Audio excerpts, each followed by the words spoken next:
and welcome to the X22 Report. My name is Dave, and this is episode 283, and today's date is February 6th, 2014, and the title of this episode is Power Grid Terror Sparks Fear of a Widespread Attack on the Power Grid. And as we know, back last year, there was an attack on the power grid. And right now they're saying it is a dry run for what is coming. And we need to think back to last year when we had the false flag event with Syria. Now again, that false flag happened inside of Syria about chemical weapons that Assad used on his people, and then we've come to learn that that was completely false, and it was a false flag event.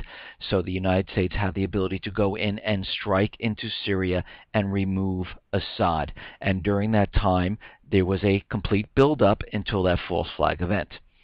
That died down in the fall of 2013.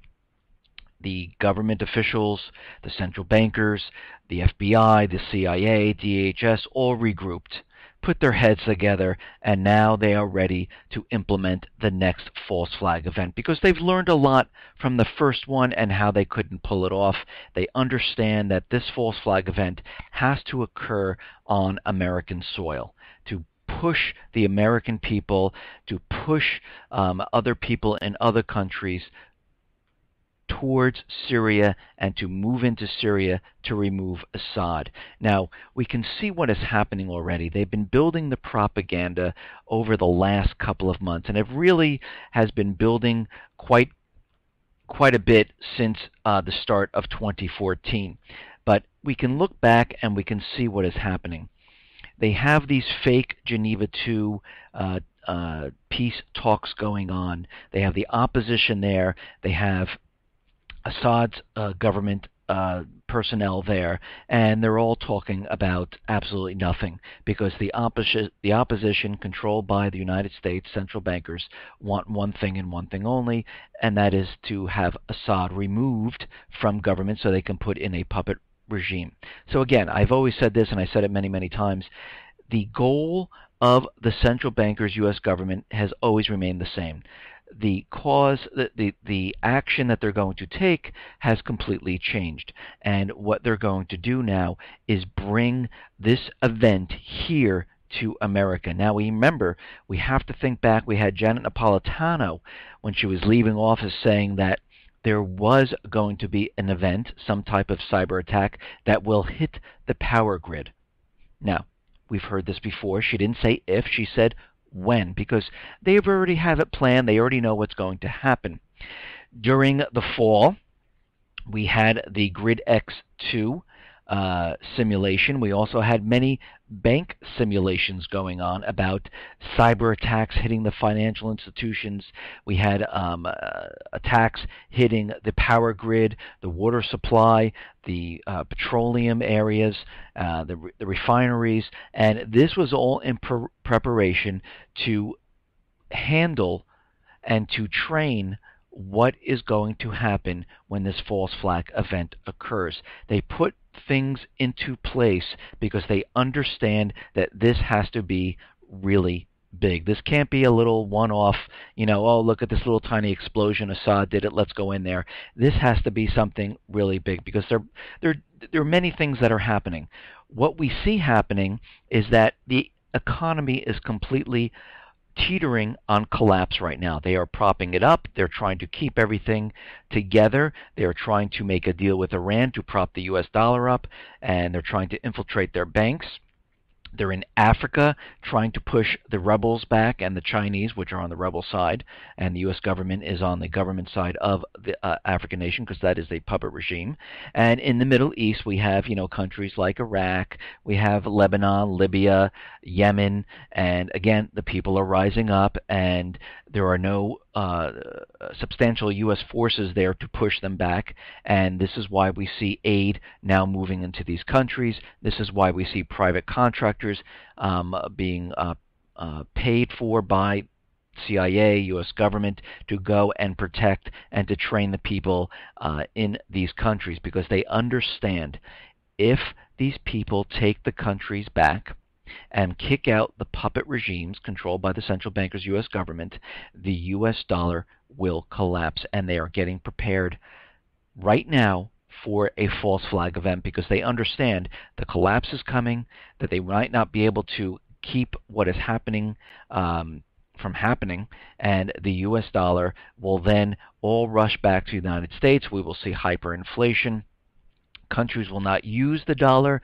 They will turn to other currencies. They could turn to the euro. They could turn to the yuan, or they might even turn to gold instead. And right now in Africa, we see countries changing their reserves, and they're moving away from the dollar and moving into the yuan. Why? Because Kenya is the clearinghouse for the yuan. So we can see what is happening at this point. And before the Geneva II talks started, we saw them building up a case that Assad is a war criminal. He committed war crimes. And way back, we reported that CNN reported they had intel that they were hiding chemical weapons.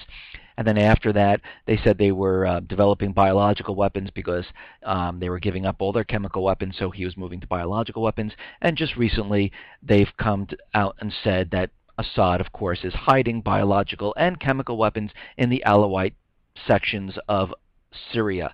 So we can see what is happening right now. Now, they've also been playing up the cyber attacks from the Syrian Electronic Army. They've been hitting Microsoft. They've been hitting CNN. They've been hitting eBay. They've been hitting PayPal. And they've been hitting Facebook, which is the most recent cyber attack that just occurred. So we can see what is happening. They are building this propaganda up because they understand what's going to happen. And just recently now, they brought back the power grid attack on the power grid station in California. And, you know, all the government officials are out there saying, oh my God, this was a dry run. And they've said this before, but they're elaborating on this, saying that, yes, something has to be done. We've never caught these people, and we can see how they are building this up. And we understand that if they put the country into darkness, they understand that there will be riots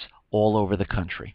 They understand, yes, maybe for the first part, the first couple of days, I should say, people will be calm. I was in Manhattan during the 2003 blackout. I do believe that was a test to see if they can bring down the power grid. And what happened in New York, everyone was pretty much calm. Everything went very smoothly. Where I was on 45th and 3rd, and people were very friendly. Restaurants were handing out food. They were giving $2 beers, and everyone was very friendly. The next day, the lights weren't on yet. People were trying to get out of Manhattan at that time, but it was very difficult to get out. You had to use a bus. The trains weren't working at the time. And if that went on for more than 2, 3, 4 days, people would start getting a little antsy and things would have fallen apart. And we can see, and they understand that this will happen. People will not be able to handle what is going on. They will not have food. They will riot the supermarkets. They understand that people will not have supplies, medical supplies. Toilets won't work. Of course, no refrigeration. So people are going to get desperate and do desperate things. And they understand this, and this is why they've been trying to disarm the American people for all this time. But I'm going to discuss what has been going on since that time, and I believe that everyone should and hopefully has been preparing for some type of blackout scenario. But let's get into the economic collapse news and see what's going on around the world here. And what we're seeing right now is GM is reporting that their fourth quarter revenues is a complete miss. They've been channel stuffing the dealers. They have about 114 days worth of cars on the dealer lots, and they missed their expectations of 40.9 billion. They only brought in about 40.5 billion, and that was with all the channel stuffing and producing all these cars that actually no one is really buying right now. And again, we have unemployment numbers that will be coming out tomorrow. We'll have to see how they manipulate it, whatever they're going to do with these numbers. But before that comes, we have to remember the amount of layoffs that we've been seeing. Dell's been laying off, JCPenney, Macy's. We're seeing all these layoffs. And, now Sony is out there saying they're going to be laying off 5,000 people. We also see Volvo International laying off 4,400 people. So we see a lot of layoffs coming down the pike here. Now, again, we have to remember the extended unemployment benefits came to an end, so we're going to have to see how they're going to, work this out. And of course, if the unemployment numbers are not what they want, they'll just manipulate them or go back a month and revise them to make them look better than they really are. Then they'll drop the unemployment rate and everything will look great. And again, these are all manipulated, and we all know this. Now, we understand that the debt ceiling, okay, that is coming up, and they're going to make a huge production over this debt ceiling. But what I found on Mike Maloney's site, I don't know if you know who he is, but most of you probably do, they found out that on October 20th, 2013, U.S. law changed to transfer final spending authority from the legislative to the executive branch. Now, just listen to this. The little noticed yet epic transfer of power was enacted as part of the Continuing Appropriations Act passed on October 17, 2013. Section 1002 allows the U.S. President to submit to Congress a certification that unless the debt limit is again suspended, the Secretary of the Treasury would be unable to issue debt to meet existing commitments. Now, what does this mean? Well, here's the translation. The existing debt ceiling is automatically raised to cover obligations already incurred under Chapter 31, with the prohibition that more debt can be issued unless the issuance of such obligations was necessary to fund a commitment incurred by the federal government that required payment before February 8th, 2014. So, in essence, what the government is doing is keeping up the dog and pony show pretense of a debt ceiling power while avoiding the real market risk, and for the first time since our nation's founding, the technical barrier to the expansion of indebtedness to a legalized monopoly has been sacrificed. This, we fathom, is why Jim Rogers said that weekend last October, it's all over. Unlimited. The only way the shift in fiscal power could be reversed would be a congressional supermajority capable of overturning a presidential veto of a debt limit suspension disapproval bill, and that's why, for as far as the eye can see, we expect bills retaining or expanding the language. And what is happening here is they have already put into effect that they can pay all these obligations by borrowing the amount that they already need. So this whole thing about the debt ceiling debate is pretty much worthless. It is a dog and pony show, and it is completely meaningless. And we understand that they will always continually raise the debt ceiling. They have no choice. They have to do it because they do not have the revenue from the taxes coming in to pay for all the government expenses, all the programs they have, and to pay the debt, the interest on the debt. There is just not enough money without borrowing more money from the Federal Reserve. And of course, the Federal Reserve just prints up the money out of thin air. And we can see this happening. If you look at a person who's bringing in $50,000 a year and has $100,000 worth of credit cards, and they, of course, they can barely meet the interest payments with the amount of money that they bring in. So what do? They get another credit card and they take a cash advance of $20,000. They pay the interest. They pay their expenses. They run out of money, and they say, uh-oh, we ran out of money. Let's borrow some more money, so they get another credit card. That's actually what the government is doing, and they are up to about $17.3 trillion in credit card debt, and they don't have the revenue coming in to meet the interest payments and to pay for all the expenses of the government. Now, it has been reported that JP Morgan has piled up the largest holding of physical silver in the modern world. The bank has accumulated between 100 and 200 million ounces of physical silver, if not more. And to put this into perspective, it surpasses the amount held by the Hunt brothers or Warren Buffett. So they're holding a lot of silver, and I mean, again, we can see why these banks are holding this, because they understand the economic collapse is coming, and they want to have some type of insurance policy to make sure that their wealth is protected. And this is why they invested in land, in oil, and in precious metals.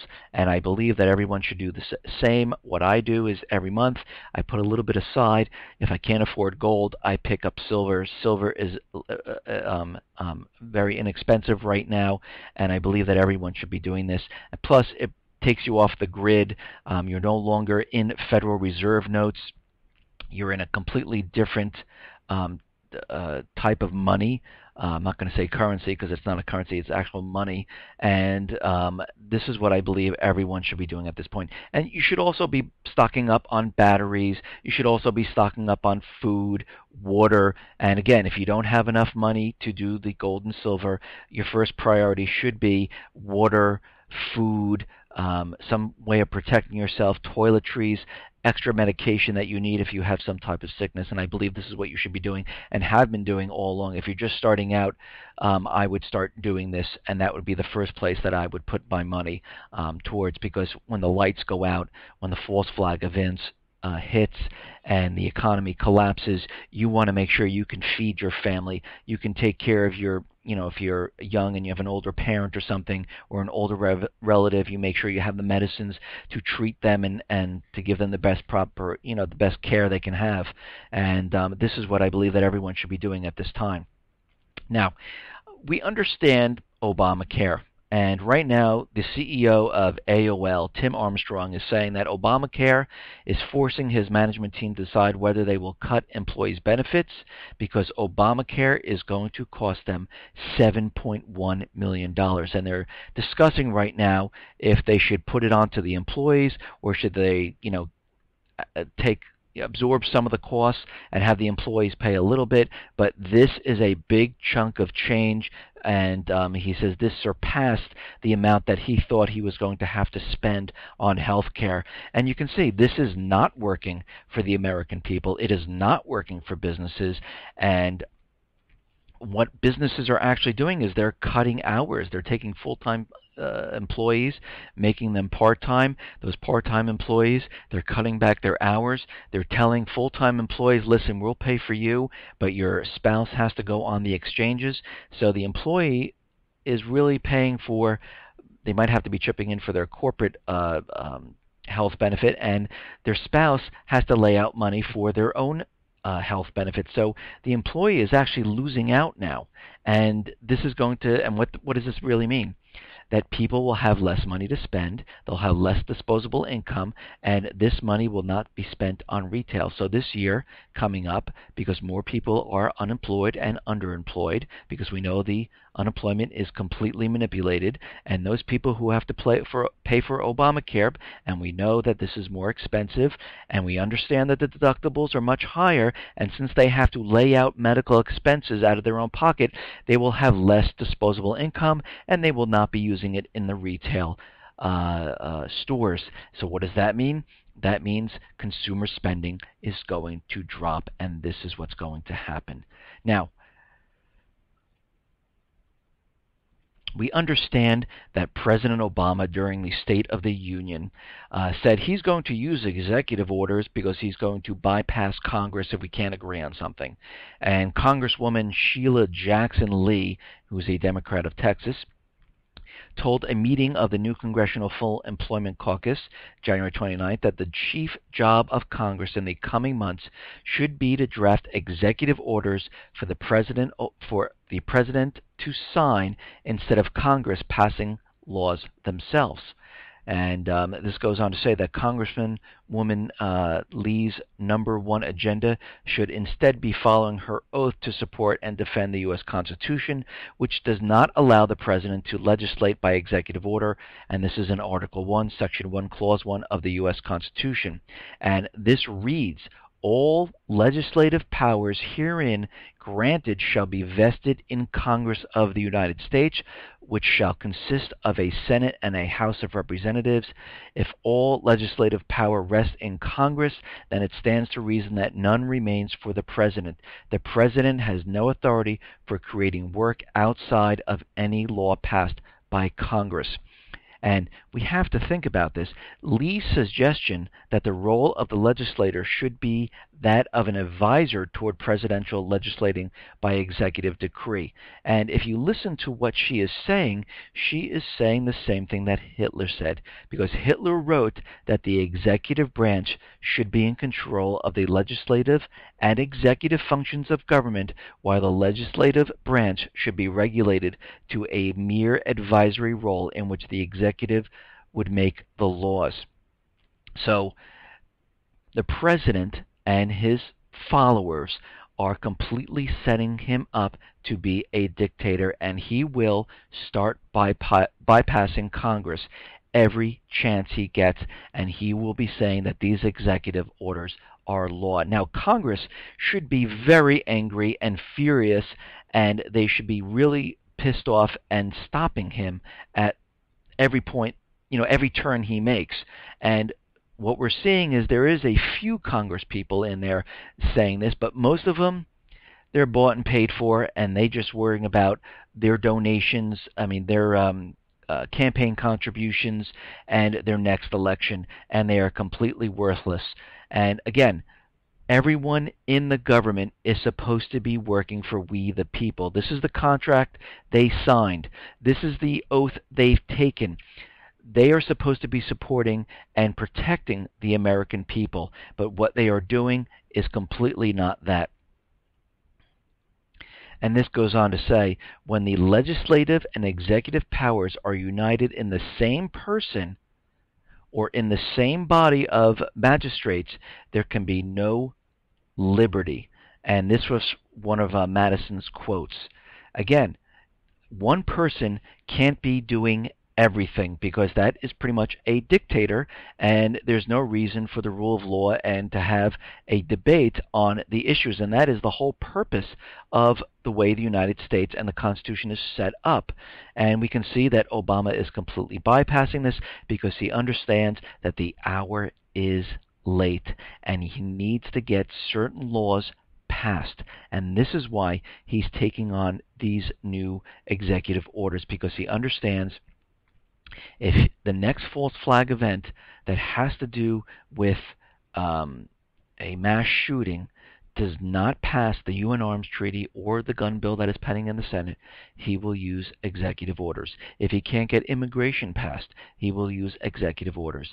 If he can't get a carbon tax because of climate change passed, he will use executive orders. He will use executive orders in any way he possibly can if things aren't going his way and aren't prepared for the economic collapse. And in this late hour, this is why he is pushing the agenda forward full speed ahead here. And we have to remember that they need to control the American people, and the only way they control the money supply, they control the corporate media, but they do not control the internet. And this is what they're trying to do in every country around the globe, because they know this huge collapse is coming, and it will be in every single private Western central bank country, and they understand they need to control the countries, the people in the countries. They understand they need the protest laws. They understand they need the secrecy laws. They understand they need the laws that say if you say anything bad about the government or the king, you are considered a terrorist. If the president deems you a terrorist, you can be arrested for 1 year without due process, and that is the NDAA. Look it up. The president signed it again, and we have the 2014 NDAA that if the president decides that you are a terrorist, you are completely taken away up to 1 year with without due process. No lawyer, no nothing. And this is the same exact laws that are being set up in every single country. And what they're trying to do is get control of the internet. And many of the other countries have already control internet of what sites you can visit and which sites you can't. I mean, I'm not saying it's only the private Western central banks. China does have this in place, and Russia does have some filters in place. We understand that England has set, the UK has set filters in place so people can't go to porn sites, and it actually has been blocking people from going to other sites. And you can see how they can expand the filters. And right now in Turkey, the parliament has passed legislation which toughens government control over the internet. The bill, which is yet to be signed into law by the Turkish president, would allow authorities to block websites without a court order within just hours. Now, what kind of sites would they like to block here? Well, they like to block social sites like YouTube, Vimeo, blogging tools like WordPress, and several online media outlets, of course, because they don't want people talking to each other. They don't want videos of what's going on. They don't want people blogging. And this is what the governments are all trying to do right now. They are implementing draconian laws, and we can see the people of Turkey are very upset. And here's some quotes. When you came to power, and they're talking about Erdogan, when you came to power, you talked of enhancing democracy in Turkey. Now you are trying to implement fascism. This is against the Constitution. Bans like this exist in times of coup and have not been able to conceal any corruption. They are coming out and they are saying this is completely illegal, this can't be done. It's the same thing that would happen here in the U.S. People came out against SOPA, people came out against CISPA, and again, CISPA is still pending in the Senate, by the way, and they want all of this passed. The president has already created the executive orders to support CISPA, and they want control. And when I say they, the central bankers, the elite, the globalists, whatever you want to call them, they want the power to control the internet, because at a flick of a switch, they want to block certain websites. Plus, we already know they have a kill switch in place to shut the internet down whenever they want. They also have kill switches to shut down cell phone services, and many reports ago I reported on that the Armed Forces, Department of Defense, have set up a separate internet system so they still can communicate with each other, but the public internet would go down whenever they want, and they want full control by passing these laws.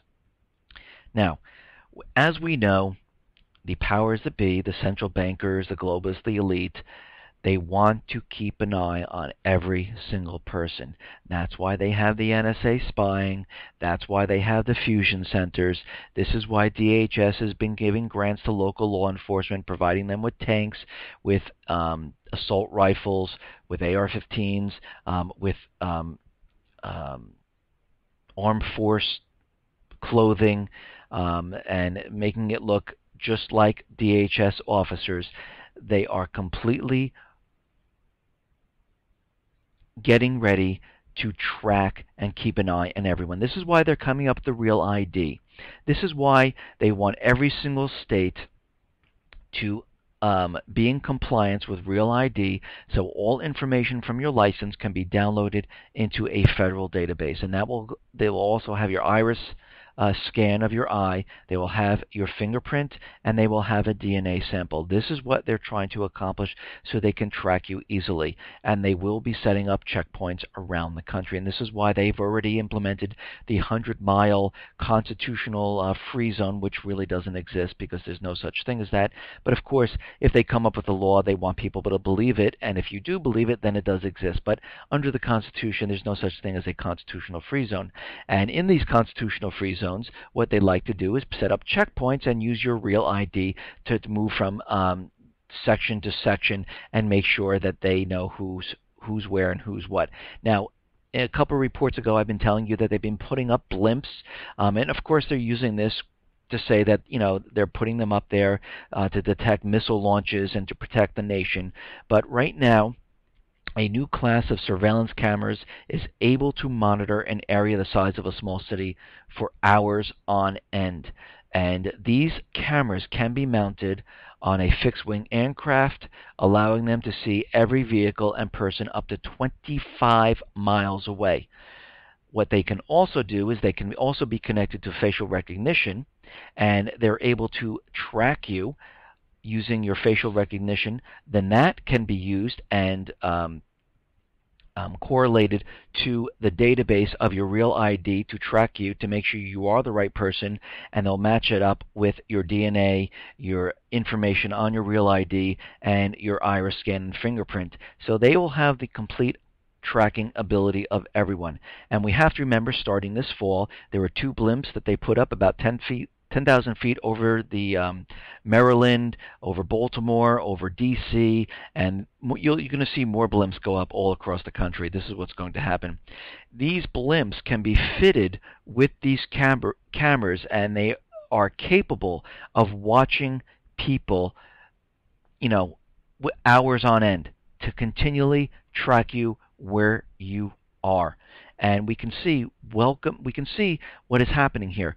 Welcome to the police state. Now, why would they have to track everyone? Well, because they know the collapse is coming. They understand what's going to happen. They understand once this false flag event goes live and they cover up this collapse, people are going to flip out. Things are not going to be easy for people. People who are completely unprepared are not going to be able to comprehend this.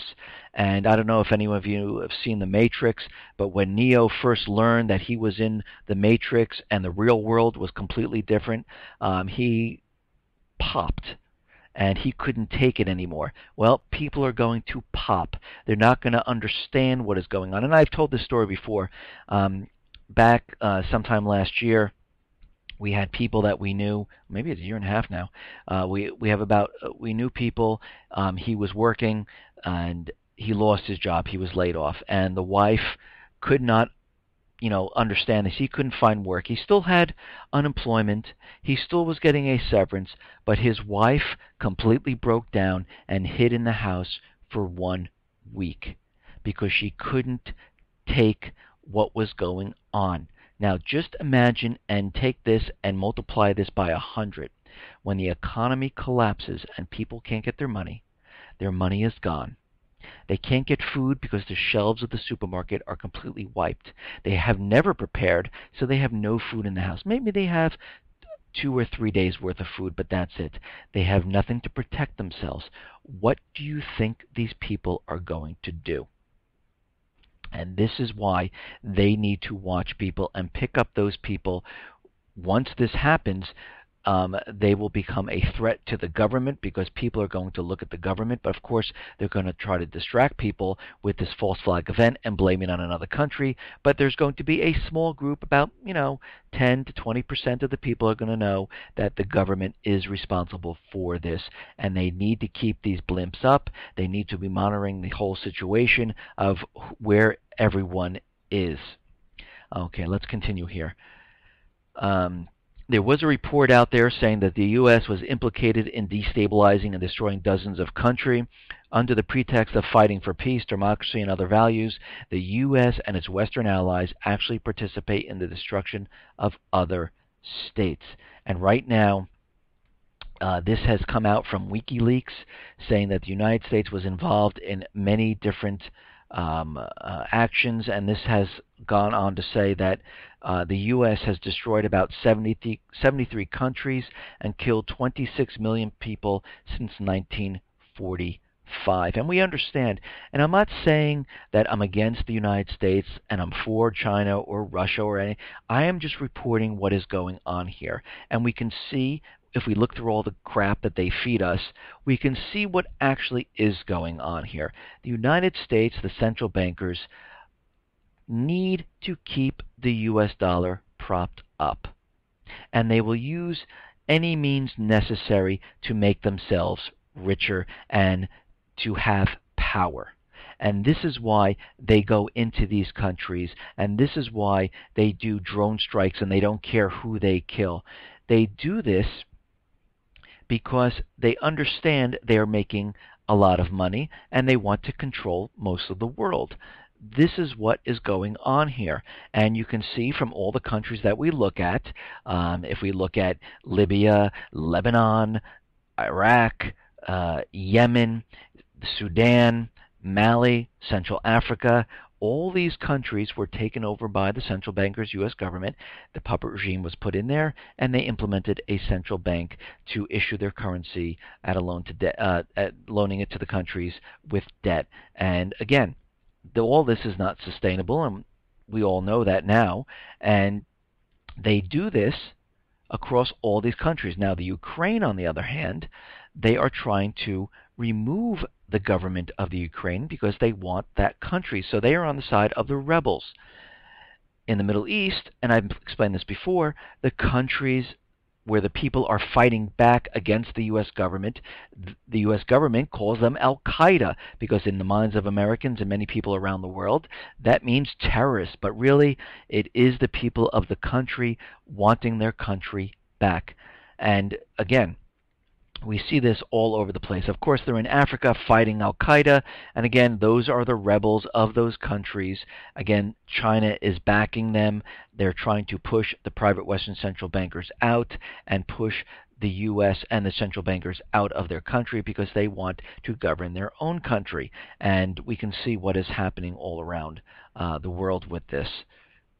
Now, there was a report that China is going to deploy subs that could nuke Alaska or Hawaii. China will deploy submarines later this year that will be armed with nuclear-tipped missiles capable of reaching Alaska or Hawaii. And China is apparently trying to mimic the capabilities of Western nations such as the United Kingdom and France. And they understand that, and China understands this, Russia understands this, that eventually the central bankers will start losing out. The false flag event will occur in the United States.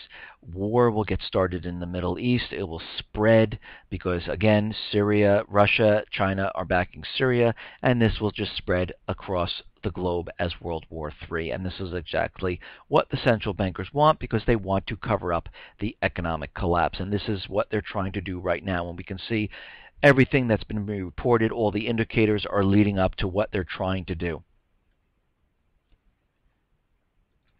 Okay, now, we understand that DHS, the central bankers, they like to push terrorism, and they like the American people to be afraid. And, of course, they use this whenever they need it. And right now, there was a warning that came out that people going over to Russia, to Sochi, for the Olympics, they have reports coming in now that there could be toothpaste tube bombs. And this goes on to say the official did not provide further details about the warning or the intelligence that prompted it. Of course not, because they never give that information. They never give proof. They never give evidence. It's always from an official that doesn't want to be named, and it's always about intelligence that they can't tell you about. But an official with the Department of Homeland Security, while declining to discuss the specific warning, said the department regularly shares relevant information with domestic and international partners. And right now, they have given the warning that there could be a toothpaste bomber, and they're warning all U.S. citizens arriving in Sochi. And again, they've told the Russian people about, the Russian government about this, and this is just a warning to let us know that there is terror out there, and the U.S. picked up the terrorist threat. Now, there is an interesting report. DHS is soliciting chemicals and for the TSA. And what they're looking for is potassium chlorate. It is a colorless crystalline solid that is able to dissolve in water. It's used in the manufacture of fireworks, and when mixed with phosphorus becomes Armstrong's mixture, a very sensitive explosive that has been used in IEDs, which are improvised explosive devices. And just adding potassium chlorate to table sugar and adding 1 drop of sulfuric acid causes an intense fire instantly. Care should also be taken not to store or use near heat or under pressure due to its ready flammability and its explosive potential. And you have to wonder why the Department of Homeland Security, TSA, needs to solicit for 510 500-gram bottles of potassium chlorate crystals. So what we're seeing right now in the last couple of days is the U.S. Post Office is putting an order in for small arms ammunition. We see DHS, the government is looking for people to handle bioterrorism cures or treatments, and we can see how this is all starting to play into what is going to happen here. And, just in the past couple of days, we've seen the Syrian Electronic Army. And I've said this before, they've been attacking different websites, and the last one was Facebook, which happened yesterday, and they said happy birthday, Mark, or something like that, because it was Facebook's 10th anniversary. And of course, they give their message on Twitter, which anybody can do. And we can see they're building the propaganda up for this. And just the other day, of course, they had reports of Syria having chemical and biological weapons, and they are being hidden somewhere in Syria. Now, in the UK, it came out that, and this was in the Daily Mail in the United Kingdom, and this goes on to say that extremists warn of atrocities on London's transport and the White House, said to be the first direct threats terror strikes in West to emerge from Syria. Hundreds of Britons are among foreign fighters in jihadist rebel groups. Al-Qaeda is setting up training camps in Syria to school foreign recruits. British jihadist faction in Syria issues series of threats. And we can see what is going on here. We've already had reports from our government officials here in the United States that there are terrorists in Syria. The FBI has confirmed that they've already come back to the United States, and now the UK is out there saying that they are seeing terrorist threats against the UK. And British counter-terrorism officials are taking the threats of terror attacks in the UK very seriously. And they have a couple of posters up that they received, and this is what they say. And there's pictures of a man standing in front of the White House with an AK-47, and he looks like he's like an Al-Qaeda terrorist or whatever. And it says, wait a while, there will come to you mounts carrying lions in shining armor battalions, followed by battalions. This image shows a man with a rifle wearing an Arabic-style scarf standing in front of the White House. Here's the other one. It won't be easy, but it'll be worth it. Another poster-type production shows a gunman standing in landscape compromised of destroyed office buildings. And you can see how they are playing up this terrorist threat. And it's very interesting where they're saying that they're going to do something to the White House, because we've had many, many movies about Olympus Has Fallen, White House Down, and now there's a poster out there saying that they'll be attacking the White House. So we can see that the propaganda is going forward. They are playing up this false flag event, and they are moving this whole entire thing forward. Now, they have come out with terrorist experts saying that this whole power grid assault is very serious. And now they're bringing this up again, which concerns me, saying that they are very close for something to happen here. And this goes on to say this is very serious. This was a trial run for a terrorist attack. We now have something called a smart grid system, where our electrical grid is linked to other grids over the internet and by computers, and a major attack on one part of the grid could cause a devastating outage that could put tens of millions of Americans in the dark. And this was reported in the Wall Street Journal. And so far, nobody has been arrested or charged in the attack to the power grid station in California. And this is what happened. And They've got the telephone cables cut at the underground vault, and then within about 30 minutes, you've got a shooter open firing on a transformers, and according to the police reports, there are over 100 rounds fired from a semi-automatic rifle.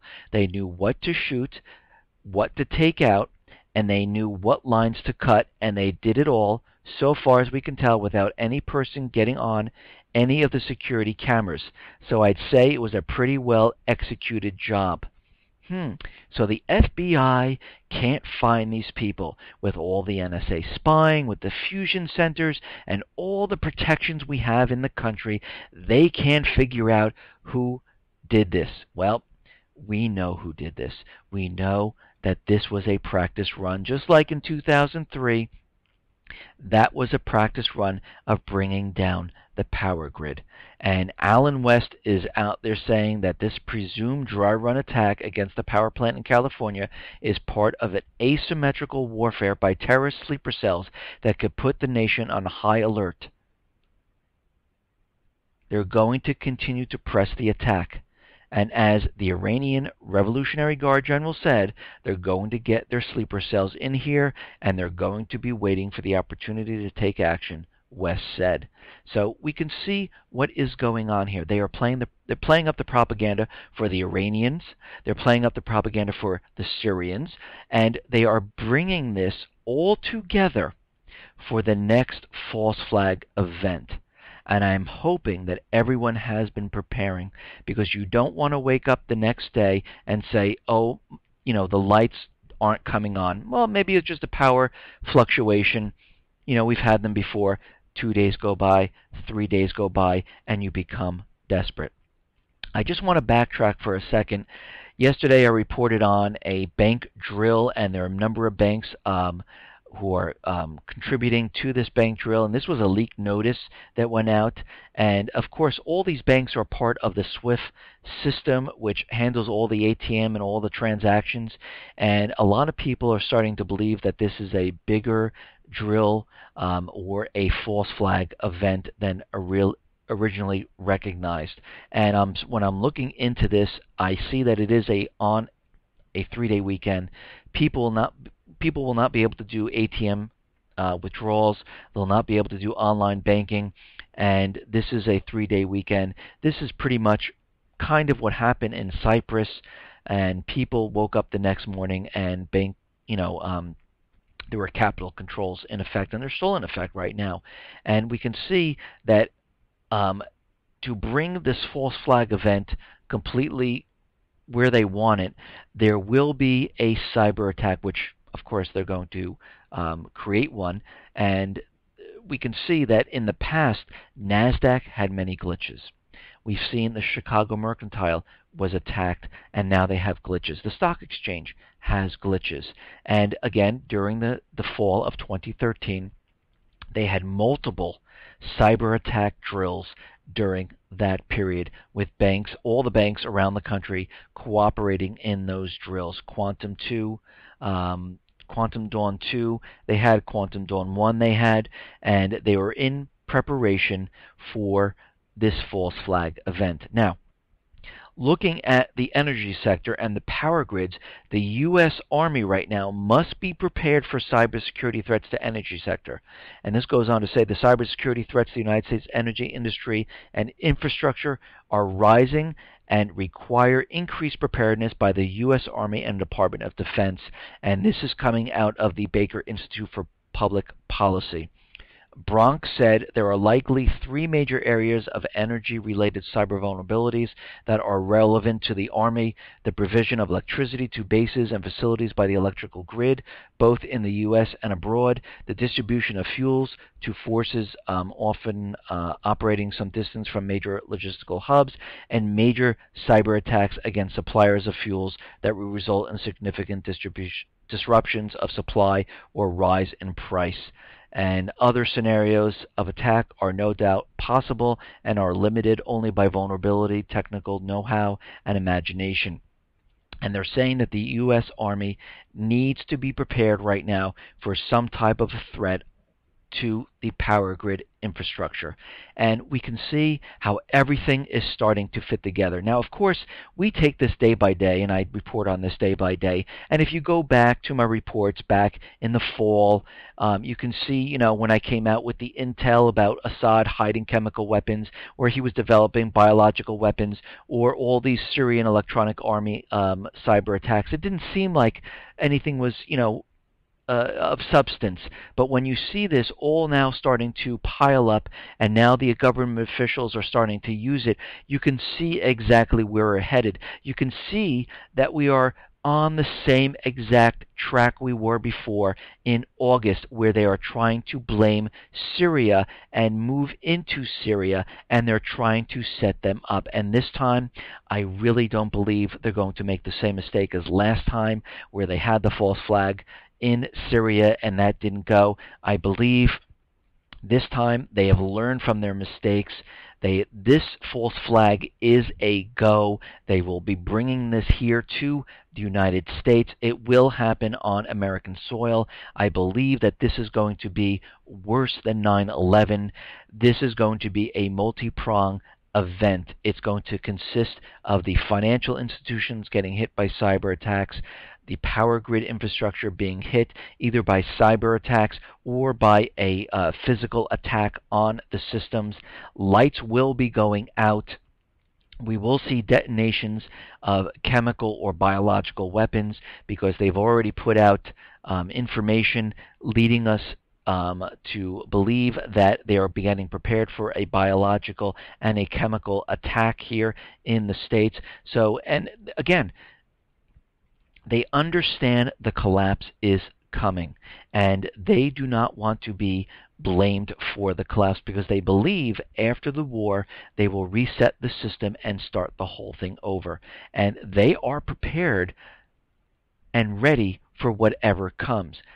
The people who aren't prepared are those Americans who are completely sleeping. And this is why they set up the FEMA camps, to herd everyone in there, to control them, to keep them in certain locations so they understand and they know where most of the people are. They have been preparing for this for quite a while. Don't you find it strange that all of a sudden the president, addressing the nation, has said, I will bypass Congress and do what I want to do whenever I want to do it with executive order? And now we have Democrats pushing and saying, send them executive orders? And again, I'm not Democrat or Republican. This, to me, is setting up red flares, because we have to remember, China has already said they don't see the benefit of the dollar. They don't see the benefit of treasuries. They've been making deals around the world. They've been making deals to do currency swaps, to do bilateral trades using the yuan. They've been setting up clearinghouses in Africa. 2 nations already have been changing their reserve status from the US dollar to the yuan. They've been already setting up deals with Russia, with oil, with Iran, with Egypt, with Saudi Arabia. They're already calling it the petro-yuan.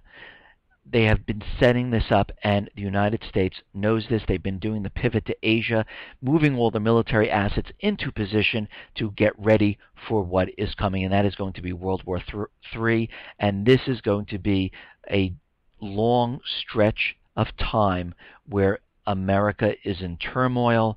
People are going to not react well to what is coming, and it's going to be a very frightening time. But the most important thing that I need to tell everyone is to make sure that your family is safe. Make sure you can protect them. Make sure you have plans with your children. Make sure you have the ability to move at a moment's notice. Make sure that you have the food, the water, the medical supplies, the toiletries. Make sure that you have cash on hand, not knowing that it'll be worth something, so make sure that you have silver or something to barter with. Just make sure that you are prepared, because we don't know what this is going to turn out to be. In my opinion, I believe that this is not going to turn out well for anyone. Listen, everyone, please be safe, be well, and especially be prepared. Thanks a lot.